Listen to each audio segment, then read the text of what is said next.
Saya pernah membongkar kasus plagiasi dari seorang pejabat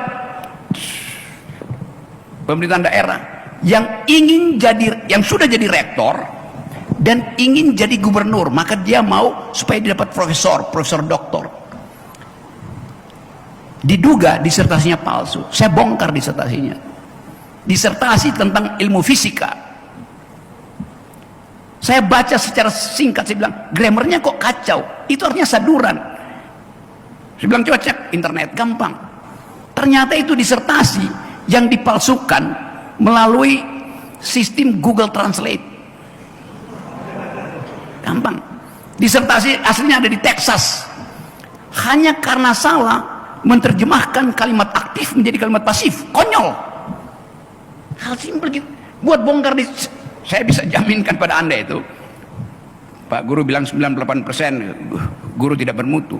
98% disertasi di sini itu palsu. Dari logika palsu. Yang uji siapa?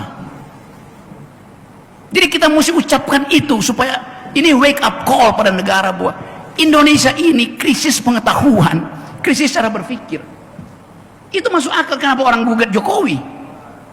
Ijazahnya palsu. Karena Pak Jokowi pakai ijazah SMA aja, ngapain mesti pakai ijazah S1? Kalau ternyata kemudian setelah beliau lengser dibongkar akhirnya dia palsu, coba malunya minta ampun tuh. Ngapain? Sering saya tanya, Anda semester berapa mahasiswa? Semester 7, kapan DO? Kok DO? Ya kalau Anda udah tahu mata kuliahnya isinya bodoh, ngapain Anda ikuti? DO aja kan, belajar sendiri aja. Apa susahnya belajar? Selama otak kita ada, kita bisa belajar. Jadi sekali lagi teman-teman semuanya, seolah-olah guru itu diagungkan sebagai pendidik, profesi yang mulia itu. Tapi dia direndahkan di dalam kedudukan dia sebagai pendidik justru. Guru honorer ada berapa sekarang? Mungkin ada 6.000, 7.000, bertumbuh terus tuh. Justru guru honorer ini yang mesti dikasih gaji lebih besar karena statusnya honorer, supaya dia nggak kabur cari honorer yang lain lagi kan. Itu logikanya begitu. Di kita ada perintah konstitusi, cerdaskan kehidupan bangsa, pelihara fakir miskin. Konsekuensinya apa?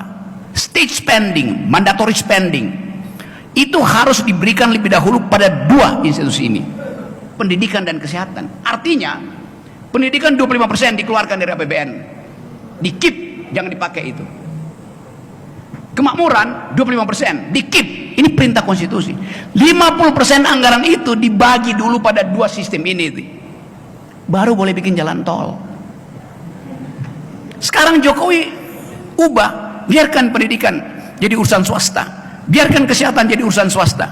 Sekarang semua rumah sakit pakai tarif, padahal harusnya gratis. Pemerintah mesti urus kesehatan dan kecerdasan masyarakatnya. Pemerintah nggak urus. Omnibus Law kesehatan adalah liberalisasi. Dasarnya itu kan. BPJS itu asuransi, nggak boleh ada asuransi.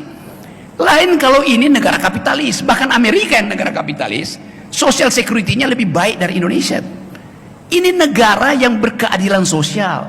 Artinya dalam prinsip basic needs, negara harus biayai rakyatnya. Itu dasar hidup kita tuh. Saya balik lagi pada problem tadi itu. Ini semua adalah masalah kita untuk menyeberangkan bangsa ini pergi pada halusinasi kita, yaitu we care and we speak. Dasarnya itu, hanya itu dasarnya kenapa kita kumpul di sini. Jadi teman-teman semua, terima kasih kita udah ucapkan semua itu, dan tinggal kita tentukan apa tadi pertanyaan saya, filsafat pendidikan kita tuh nggak jelas. Yang kita tahu adalah perintah etis dari Ki Hajar Dewantoro yang bunyinya ing ngarso sung tulodo, di depan menjadi teladan, ing madya mangun karso, di tengah memberi motivasi, dan tutwuri handayani, dorong anak-anak itu untuk belajar. Itu pesan Ki Hajar Dewantoro itu kan. Tetapi Ki Mukidi mengubah prinsip itu. Ing ngarso sung korupsi, ing madya mangun dinasti, tutwuri cawe-cawe.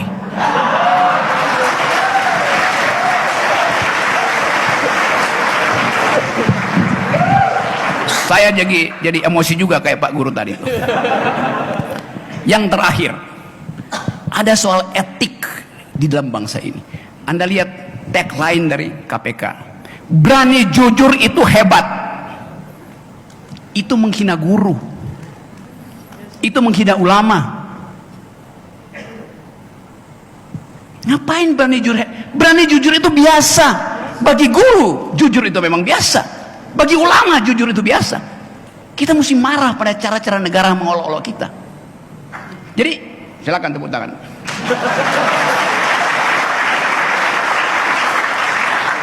Jadi sekali lagi teman-teman, kita ada di sini untuk mengembalikan Indonesia yang berpikir. Jadikan Bandung lautan pikiran. Terima kasih.